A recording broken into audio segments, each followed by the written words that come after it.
On our wedding night, my husband's stepsister walked into our bedroom, clutching a pillow. "Ethan," she chirped, "you promised me years ago that no matter who you married, I'd get to sleep in the middle on your wedding night." She declared it with such conviction, already lifting her leg to climb onto the bed. My gaze turned icy as I looked at Ethan. "Did you really make such a promise?" Ethan, still playfully wrestling with his stepsister, nodded nonchalantly. "Yeah," he shrugged. "I lost a round of truth or dare back then, just honoring a dare, that's all." "Don't be so petty," he added. "If she wants to sleep, let her. There's plenty of room in the bed." Watching his dismissive demeanor, I let out a cold laugh. "Fine," I snapped. "Then let's get a divorce. That way, you two can share a bed every single night without any fuss." With that, I got up, got dressed, took my prenuptial agreement detailing assets worth $2 billion, and packed my bags and left. I had barely stepped out of the bedroom when Ethan caught up to me from behind. "Grace, what kind of scene are you trying to make on our wedding day? The wedding guests are still on the grounds. They haven't all left yet. Do you want to embarrass both families?" He seized my wrist, pinning me roughly against the wall. "It's not like you just met Luna," he said, his voice tight. "She's just an innocent girl who loves to joke around. You may be 2 years younger than her, but you're far more mature. What's the big deal about just letting her have her way?" There it was again, just let her have her way. Ever since I met Luna, those 3 words, just let her have her way, felt like a cursed mantra, constantly hanging between Ethan and me. Ethan and I were college sweethearts. Our relationship was solid, and we came from comparable prominent families. I always thought things would continue smoothly. It wasn't until we were discussing marriage that Ethan arranged to get together to introduce me to his social circle. That day, I met Luna for the first time, right in front of me. Luna threw her arms around Ethan's neck, kissed his cheek, and then, completely unselfconsciously, licked the ice cream cone he was holding, right where he had eaten from it. Under my stunned gaze, Ethan showed no discomfort. He simply smiled at me. "Luna is my stepsister," he explained. "She's always been very outgoing, straightforward, and innocent since she was little. Don't mind her." The guys around us all chimed in, saying Luna was just a naive little girl, that they all treated her like a younger sister, and had no improper intentions, so I shouldn't worry. Among everyone there, only one of his friend's girlfriends seemed to have an odd expression. She watched me from afar, hesitating as if to speak, but eventually shook her head and walked away without saying a word. Considering the 4 years of history Ethan and I shared, I ultimately suppressed the unease in my heart and tried to fit in with them. But very soon, reality quickly slapped me in the face. Luna's innocence wasn't just limited to 1 or 2 incidents. It permeated every aspect of her behavior. At friend gatherings, she would openly sit on Ethan's lap, wrap her arms around his neck, and sing love songs to him. On our anniversaries, she would block our path, insisting on joining us. Then at the revolving restaurant I'd booked, she'd make a scene, demanding Ethan feed her dessert bite by bite. Even when a group of friends went traveling, she would pound on Ethan's and my hotel room door in the middle of the night, crying that she'd watched too many ghost stories and was scared, asking Ethan to go sleep with her. Several times, I felt myself at my wit's end, on the verge of exploding. When our wedding date was officially set, I still held a sliver of hope. I thought Ethan would settle down then, and stop fooling around with Luna, but I never imagined they would pull such a stunt on our wedding night. If I could still tolerate that, I wouldn't dare call myself Grace, the only daughter person. Vance. I might as well rename myself a total pushover. "Ethan, it's not me who will embarrass both families. It's you and your precious stepsister. Since you two want to sleep together, I won't disturb you. You might not mind a crowded bed for 3, but I find it disgusting." With that, I forcefully yanked my hand from Ethan's and turned to walk down the stairs. Luna, who had been hiding in the room, eavesdropping, suddenly burst out, screaming and yelling, "Grace, don't go!" I was thoughtless.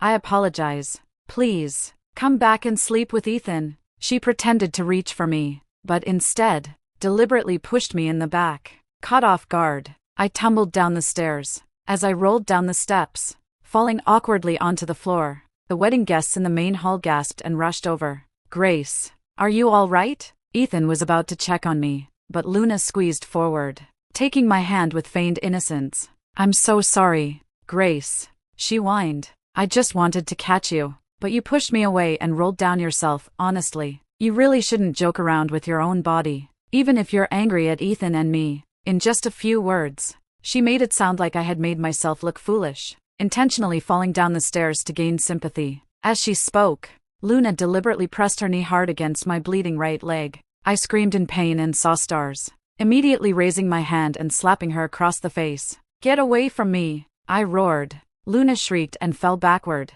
landing perfectly in Ethan's arms. "Ethan, what did I do wrong? Grace is hitting me in front of all these people." Luna covered her face, whimpering pitifully. Seeing this, his friends all felt sorry for her, and one by one, they started reprimanding me. "Grace, if you have something to say, why can't you just say it? Hitting someone is wrong." "Exactly. Luna is like a little sister to all of us. She's so pure and kind. What could she possibly have done wrong?" Ethan, who had previously looked at me with pity, now wore a stern expression. "Grace, Luna came today to celebrate our wedding, and you hit her in public. No matter what, you're in the wrong. Apologize to Luna right now, in front of everyone." I had just tumbled down over a dozen steps, and my right knee was still bleeding. Yet, my new husband acted as if he didn't see it, and was demanding I apologize to the person who caused me to fall. I couldn't help but sneer, my bloodshot eyes filled with hatred.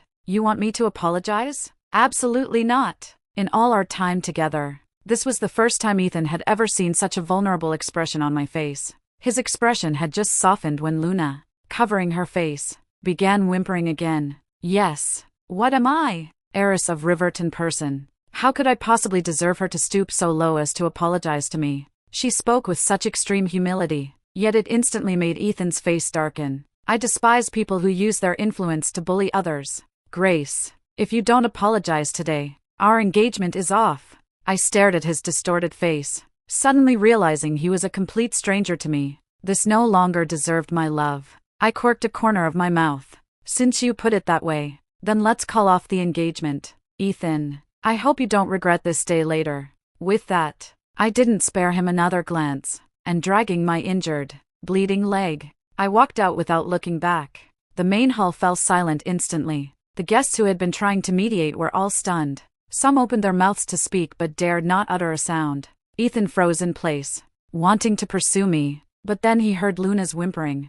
"What is Grace doing? Making such an embarrassing scene on our wedding day? This is disrespecting the Hayes family. Ethan, maybe you should go beg Grace for forgiveness. Otherwise, she might really harden her heart and leave you for good." Suddenly, the tension and panic in Ethan's eyes turned into anger, and he immediately retracted his steps, no longer intending to chase me. "Let her go if she wants to. Am I, Ethan, really going to be short of women? Hey, Grace, wait!" Amidst the laughter, Ethan's mother, Margaret, rushed out from the crowd and grabbed me. "Grace, my dear, don't be foolish. Ethan and Luna grew up together. They're closer than real siblings. They're just two thoughtless kids, playing a joke to liven up the wedding atmosphere. Why are you taking it seriously? On this auspicious day, why make such a scene and cause embarrassment for both families?" I looked down at her, a chill rising from deep within me. "Liven up the atmosphere?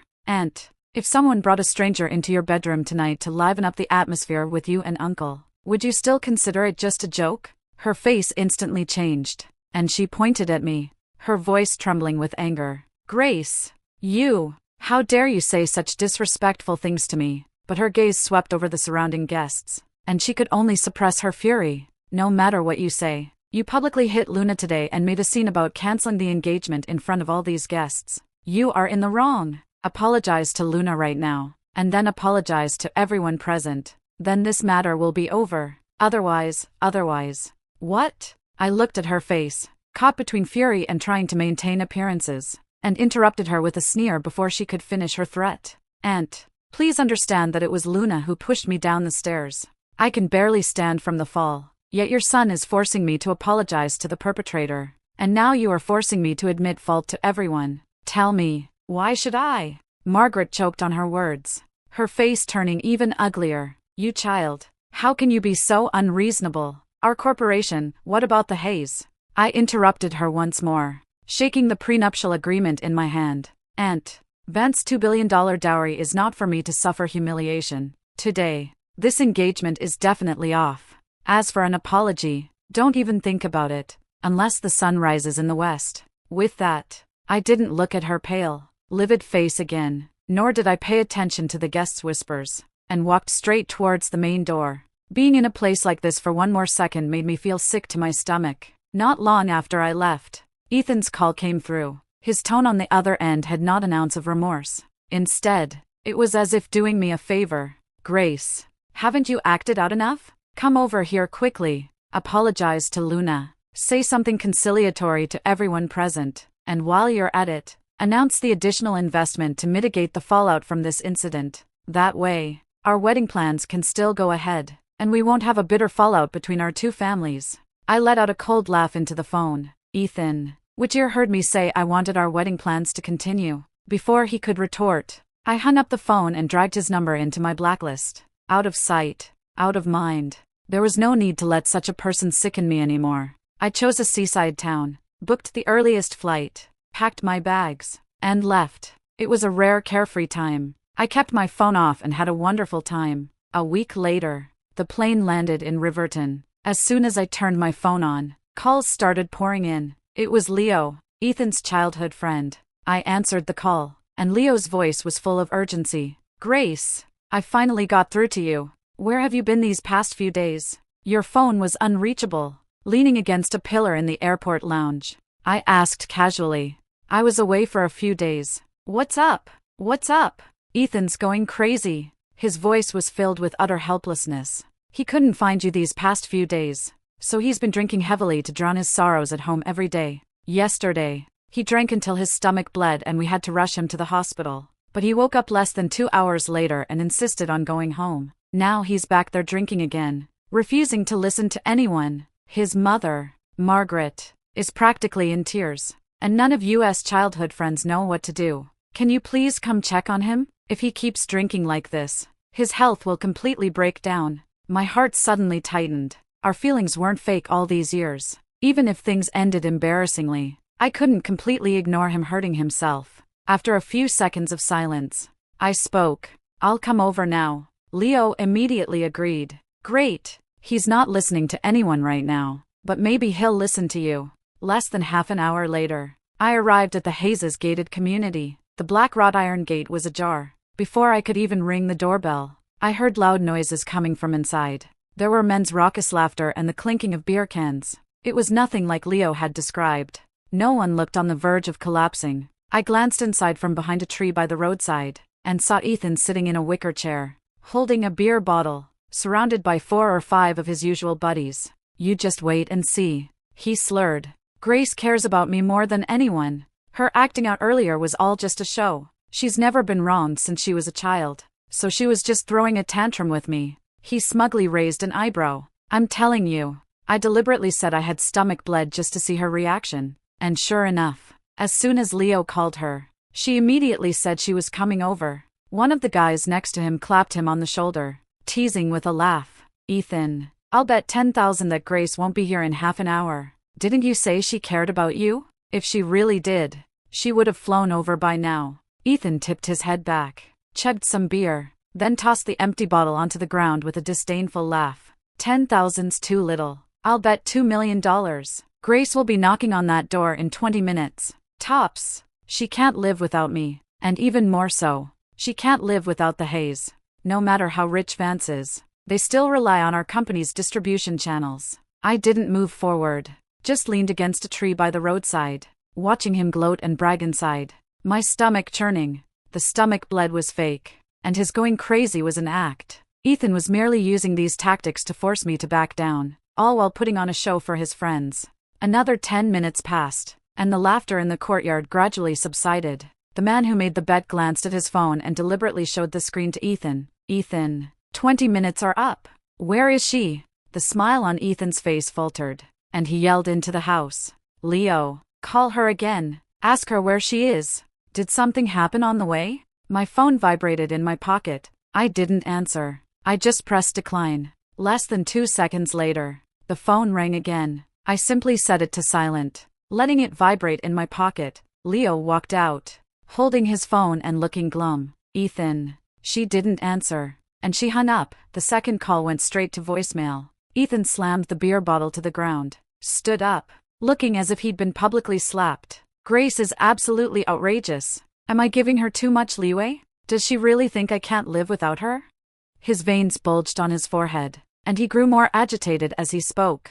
If I'd known she'd be so unappreciative, I never would have gotten engaged to her in the first place. Does she really think being the Vance heiress makes her so special? She's nothing more than a fawning admirer to me, Ethan. And sooner or later, she'll come crawling back, offering all of Vance as a dowry to beg my forgiveness. Looking at his face, I took out my phone. William, I don't think the Hayes needs to exist anymore. Less than 10 seconds after I sent the message, William replied, okay. I was about to turn and leave when I saw Luna emerge from the villa. She wore a light-colored slip dress and naturally sidled up to Ethan, settling onto his lap. Ethan, don't be angry. Her voice carried an indescribable seductive charm. Grace is probably just stuck in traffic, or her phone died. Just wait a little longer. It'll be fine. Ethan was still fuming. Wait for what? She's just playing games with me. Luna blinked, then handed him a glass of water. The corporation still relies on Vance's help. If you fall out with Grace over this trivial matter and Vance really pulls its resources,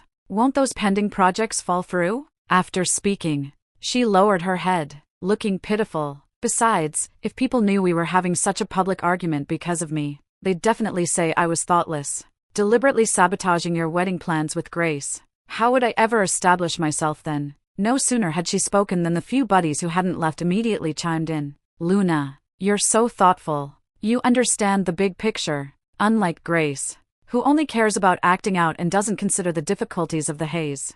Exactly, Ethan. Luna has said it all. Don't hold a grudge against Grace anymore. If you really push Vance too far, our losses will be enormous.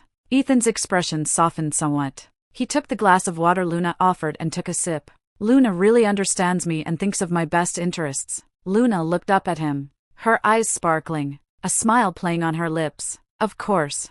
I think of your best interests, Ethan. We grew up together. If I don't help you, who will? Hidden behind the tree, watching her faint demure appearance, I found it utterly ridiculous. She was the one who constantly came between Ethan and me, causing all sorts of conflicts. Yet now she was playing the role of the most sensible person, pushing all the blame onto me, and, of course, falls for it every time. His hand rested on Luna's waist, his fingertips tapping as if playing a piano, creating a suggestive atmosphere. His fair-weather friends glanced at the two of them, then looked around nervously, clearing their throats.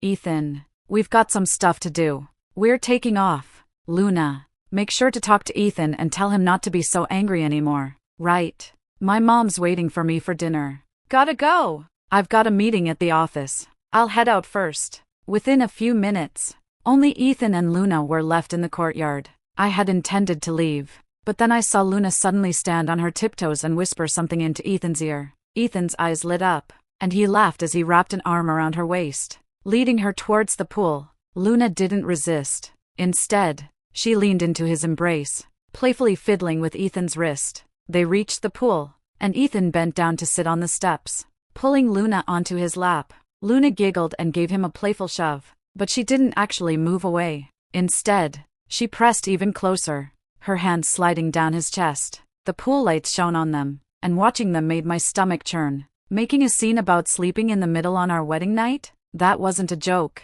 It was entirely deliberate. Who knows how many times they had done this behind my back. I couldn't watch any longer. I turned and quickly walked out of the gated community. The next afternoon, Ethan finally woke up with a hangover headache. As soon as he opened his eyes, he saw his father, Marcus, sitting on a chair by the bed, his face grim. Luna, still huddled in the covers, shivered in fear at the sight. She frantically grabbed a nearby nightgown, slipping it on, not daring to look at Marcus.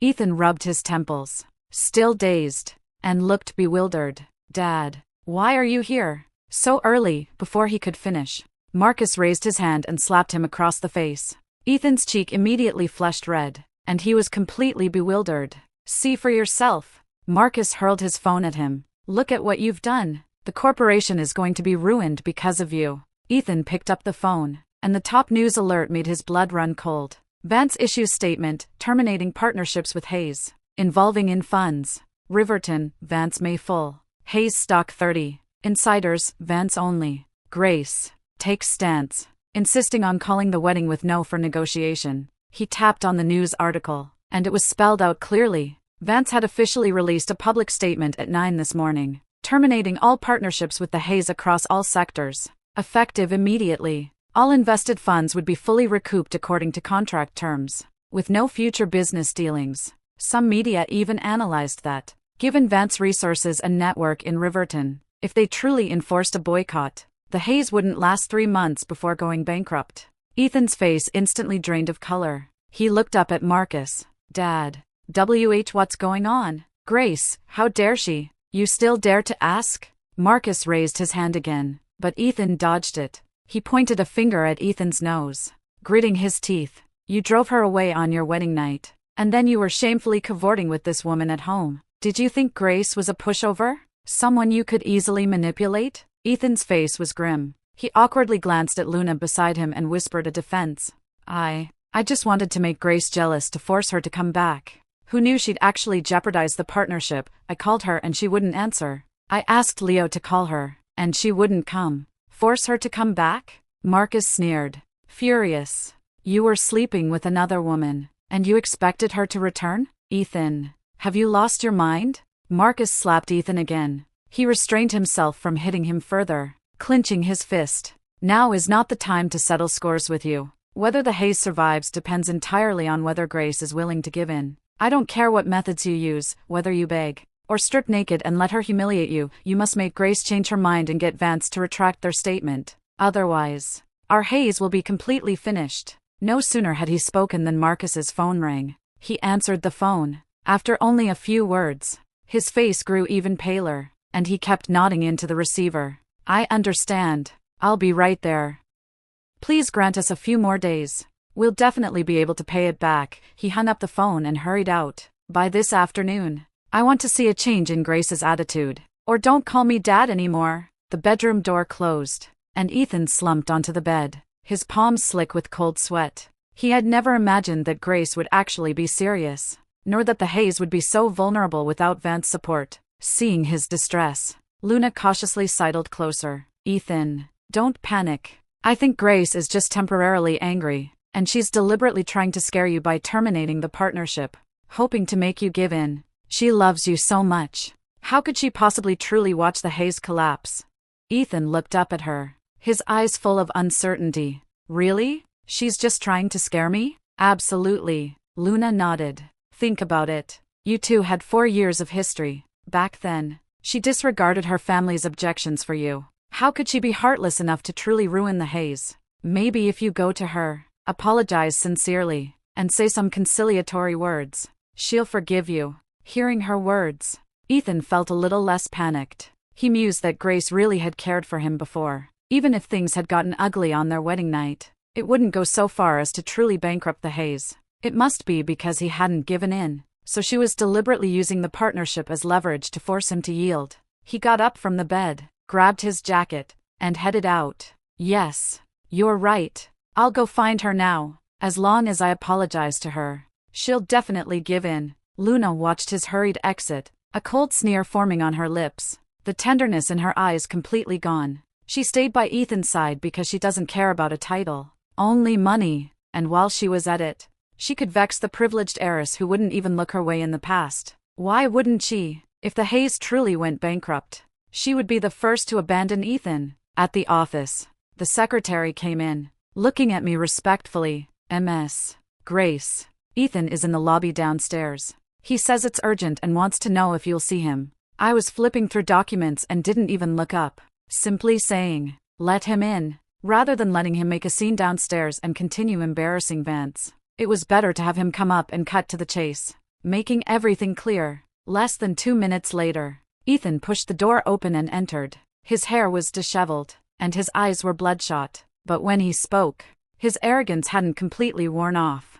Grace, I know you're still angry, but you can't blame everything on me. I admit, it was thoughtless of me to let Luna stay on our wedding night, and I was wrong to act out with you afterwards. But you can't just cut off Hayes' partnerships right away, can you? He took 2 steps forward, his voice laced with impatience. Now, Hayes' stock has plummeted, and the bank is pressing for loan repayment. You need to quickly get William to retract the statement and restore the partnership. Otherwise, it won't look good for anyone. I put down the document, looked up at him, and sneered. Ethan, are you still drunk from yesterday? Or just not fully awake? Vance always sees things through to the end. We don't believe in giving up halfway. You were the one who wanted to cancel the engagement. And now that Hayes is in trouble, you remember to come to me? Seeing my attitude, Ethan could no longer maintain his feigned composure and immediately flew into a rage. Grace, when did you become so malicious? I came to you first. Isn't that me giving in? What more do you want? You just want me to beg, don't you? Fine. I'll beg you. I beg you. For the sake of our 4 years together, stop tormenting the Hayes. At most, I'll promise to bring Luna around you less often, and not be so close to her. Is that enough? He rolled his eyes. I know you're petty and insecure and can't stand my purely platonic friendship with her. Can't I just make concessions for you? Purely platonic friendship? It was as if I'd heard a joke. Ethan, are you playing me for a fool? When she was sitting on your lap singing love songs, was that purely platonic friendship? When she pounded on our hotel room door in the middle of the night, demanding you sleep with her, was that purely platonic friendship? He choked on his words, but still stubbornly retorted, those are all in the past. I've already apologized to you, and you're still harping on it? What's the point? If our two companies really destroy each other, it won't do Vance any good either. No good for me? I stood up.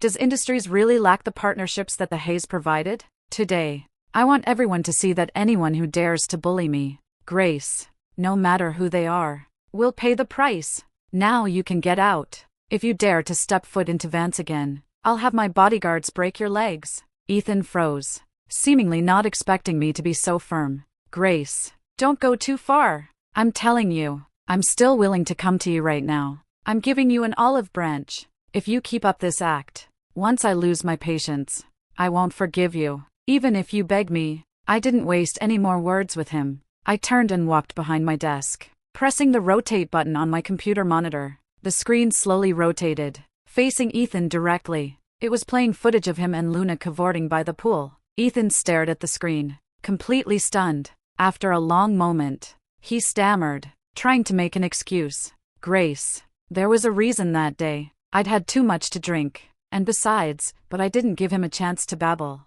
I simply pressed the bodyguard call button. The next second, my team of bodyguards rushed into the office. Escort him out. He is not permitted to step foot into Vance again without my explicit permission. The bodyguards wasted no time and directly laid hands on him. Ethan couldn't defend himself and could only struggle and shout. Grace, you wait and see. I won't let this go. I simply shifted my gaze back to the documents. One more look at that man's face, and I felt disgusted. The corporation's fate was their own choosing. It had nothing to do with me. From now on, I would never waste another ounce of energy on people like him. With Industries leading the charge, the Hayes' retribution came faster than anyone anticipated. All industries that had previously partnered with the Hayes issued statements within 2 hours, terminating all dealings with them. Banks directly froze the Hayes' accounts, and debt collection notices were sent to the Hayes family one after another. The media had predicted the Hayes wouldn't last 3 months, but now it seemed even that was a conservative estimate. With Industries exerting pressure from behind the scenes, the Hayes couldn't even hold out for 3 days. Marcus's phone was flooded with termination notices, leaving him completely bewildered. He slumped onto the sofa, taking a long time to recover, until he saw Ethan return from outside, shrinking his neck. Then he stood up and grabbed his collar. Tell me, what exactly did you say to Grace? Why did she suddenly act so ruthlessly? Ethan, choking for breath from the grip, averted his gaze and stammered, trying to shift the blame. She's the one who went too far.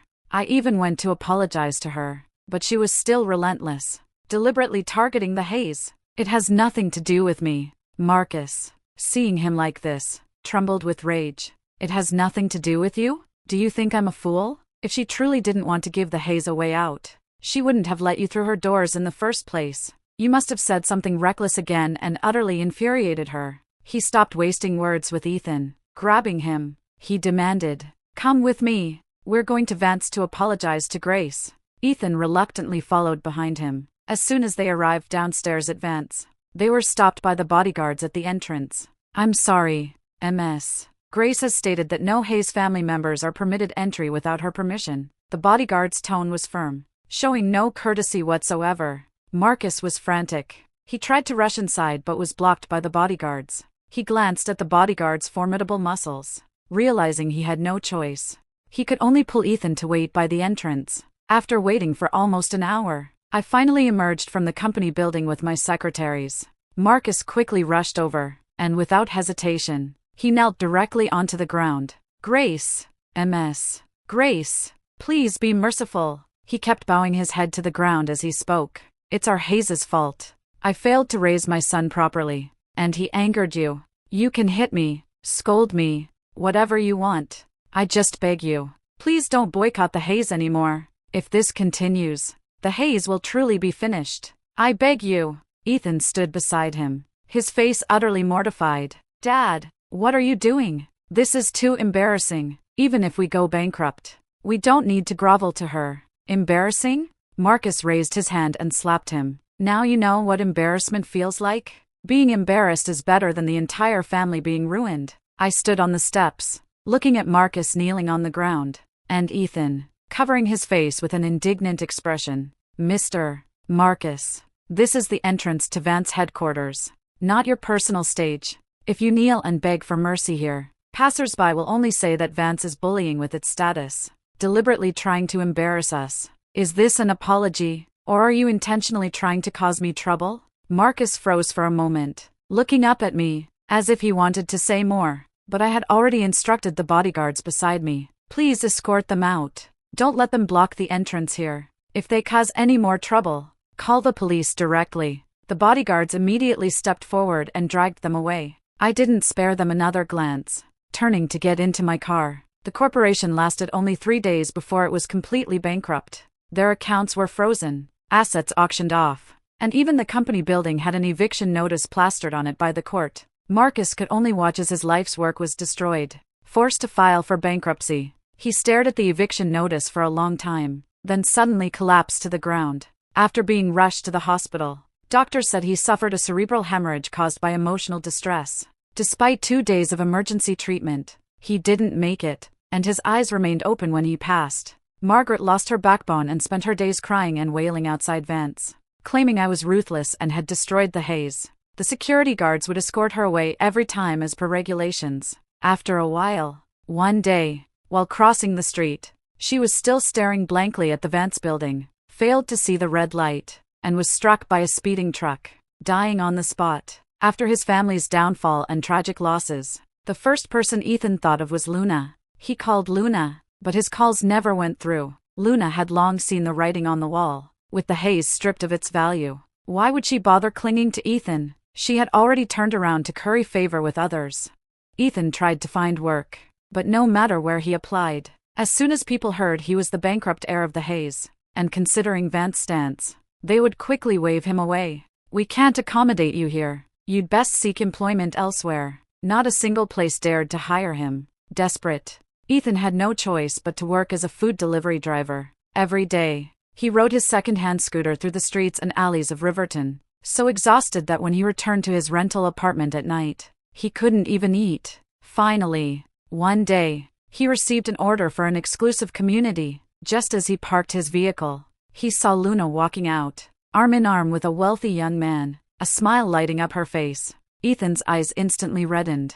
He rushed over and grabbed Luna's arm. Didn't you say you'd only be with me? Didn't you say you'd help me? Luna forcefully pulled her arm away from his grip, then wiped her arm with an expression of disgust. Ethan, are you out of your mind? Who I'm with is none of your business, is it? You're just a delivery guy now. Don't disgrace my sight. The wealthy young man beside her also shoved Ethan. Where did this lunatic come from? Stay away from my girlfriend. These words completely ignited Ethan's rage. He thought of his former glory, of his parents' death, of Luna's betrayal. All his grievances and fury surged to the surface. He rummaged through his delivery bag, pulled out a folding knife, flicked open the blade, and lunged at Luna. Luna's screams attracted passers-by, and the police arrived quickly. She couldn't be saved. After was apprehended, he offered no defense and was sentenced to life in prison in his first trial. From then on, I would occasionally receive letters from the prison. The content was always filled with repeated regrets.